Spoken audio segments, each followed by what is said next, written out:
இந்த மேஜிக்கல் கார்டனில் ஒவ்வொரு வருஷமும் ஒரு கோல்டன் க்ரௌன் கொடுப்பாங்க. ஆனால் அது அழகான ஃப்ரூட்க்கு இல்லை, ஸ்வீட் ஃப்ரூட்க்கு கூட இல்லை. அப்போது யாருக்கு? நான் தான் சம்மர் கிங், இந்த க்ரௌன் எனக்கு தான்னு மேங்கோ ரொம்ப பெருமையாக சொல்லுச்சு. ஆனால் அடுத்த நிமிஷம் நடந்ததை யாருமே எதிர்பார்க்கல. நீ வின்னரா, உன்னை யார் சூஸ் பண்ணுவாங்கன்னு எல்லா ஃப்ரூட்ஸும் சிரித்தாங்க. ஆனால் அந்த சிரிப்பு சீக்கிரமே அமைதியாக மாறிடுச்சு. ஒரு பெரிய புயல் சின்ன வில்லேஜோட வாழ்க்கையே மொத்தமாக மாற்றிடுச்சு. அப்போது ஒரு ஃப்ரூட் எடுத்த முடிவு தான் எல்லாத்தையும் காப்பாத்துச்சு.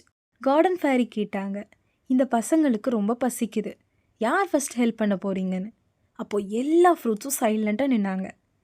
எல்லாரும் பயந்தாங்க. ஆனால் ஒரு சின்ன பப்பாயா மட்டும் என்ன யூஸ் பண்ணுங்கன்னு ஒரு வார்த்தை சொல்லிச்சு. அந்த வார்த்தை தான் ஹிஸ்ட்ரி ஆயிடுச்சு. கோல்டன் ஃப்ரூட் க்ரௌன்னு ஃபேரி சொன்ன உடனே எல்லாரும் ஆப்பிளில் பார்த்தாங்க. ஆனால் வின்னர் பேர் கேட்ட உடனே கார்டன் ஃபுல்லாக சைலண்ட். அப்படி யார் வின் பண்ணியிருப்பாங்க?